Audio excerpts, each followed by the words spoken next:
Hello everybody, thank you for coming and checking out this video. Today I'm going to go ahead and walk you through how to change the oil in your Subaru FA or FB engine. These are extremely easy platforms to do oil changes on, so I figured I'd go ahead and throw up a quick how-to, and maybe we could save some money for you guys doing this yourself.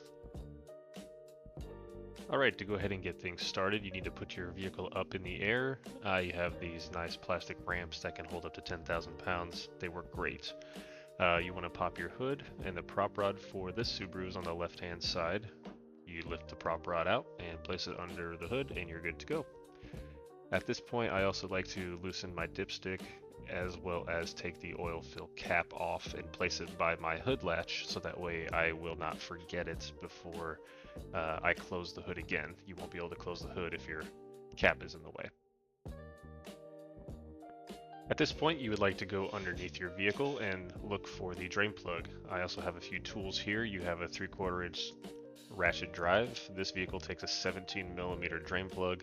I've seen variations between 14, 16, 15, and 17. This vehicle is a 17.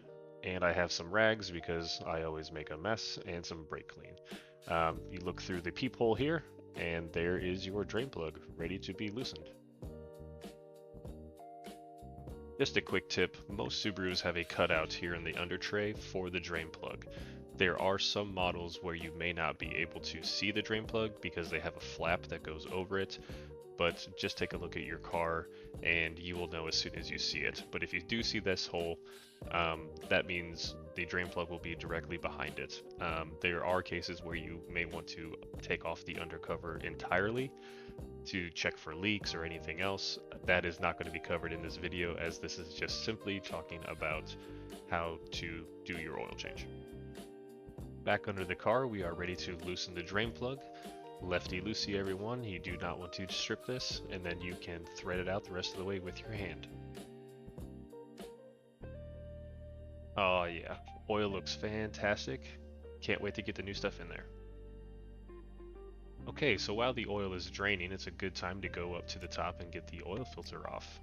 Use a filter wrench of your choice. I accidentally chose the wrong size socket here, and it does not work, so I ended up going to one of the 3-prong oil filter wrenches like this, and this did the trick. Now, I did the previous oil change. I do not over tighten oil filters, so this came off very easy. I probably could have done it with my hand, but I'm just showing the type of tools that you can use in your own garage to take this off. Once the filter comes off, you will want to clean the housing. I just use a shop rag to clean the housing. I did put the oil fill cap back on just to prevent any debris from going down into the engine, but you could also spray a little bit of brake clean on the rag, get this nice and clean. I always hate a mess from a dealership whenever they don't clean this cup. It is time to install new parts. So here I have a Wix filter. I'm doing a 23 Subaru Ascent here. I lubricate the O-ring at the top so that way it does not tear when you spin it on. It should thread on very easy. And once it touches the bottom, just do 3/4 of a turn and the filter is on. Do not over tighten this. Let's go back under the vehicle now and add the drain plug with a new crush washer. I will put a link in the description of this video for the OEM part number.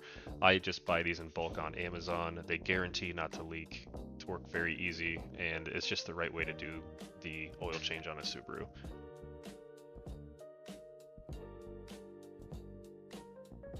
Alright, we go ahead and go back to our drain pan. It should be done by now. Go ahead and start hand tightening the drain plug so you know you do not cross thread, and this will get us ready for the torque wrench.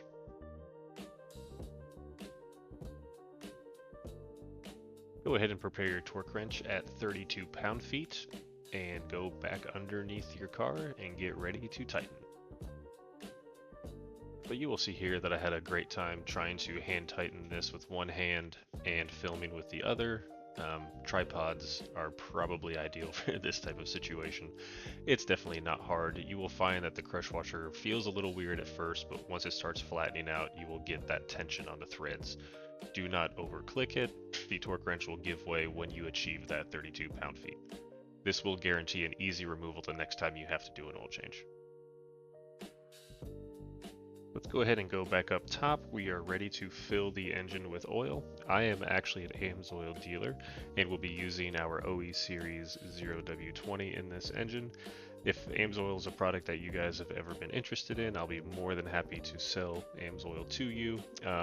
All products will be listed in the description. If you would like to save up to 25% on AMSOIL products, please click the link in the description, become a preferred customer, and you can get instant savings on any of the oil that you purchase from AMSOIL. So somehow I messed up on my camera and I did not get a video of me pouring the oil in. I know this is probably nothing new to most of you, so you don't really need to witness that, so I went ahead and put on a very cool graphic here to show you what it looks like pouring oil back into your engine. But I think we all already know what that's all about. At this point, I have pulled the vehicle off of the ramps and put it on flat ground. You do not want to check the oil when your vehicle is on an incline. I added the exact amount that needs to go in. As you can see here, we are right at the bottom side of the full dot, so this engine is good to go.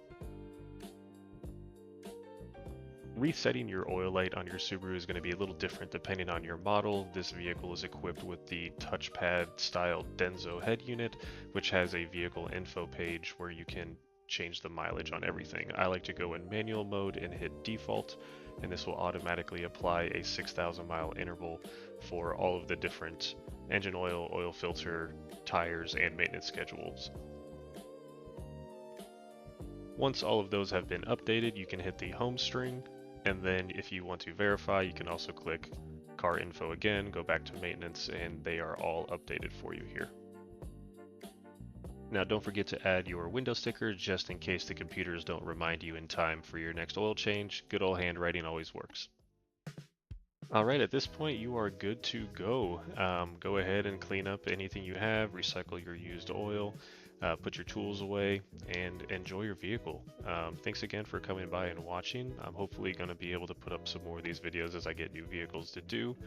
Go ahead, like, subscribe, I definitely appreciate it, and I hope this helps somebody out there, and just have a good day, everyone. Thank you.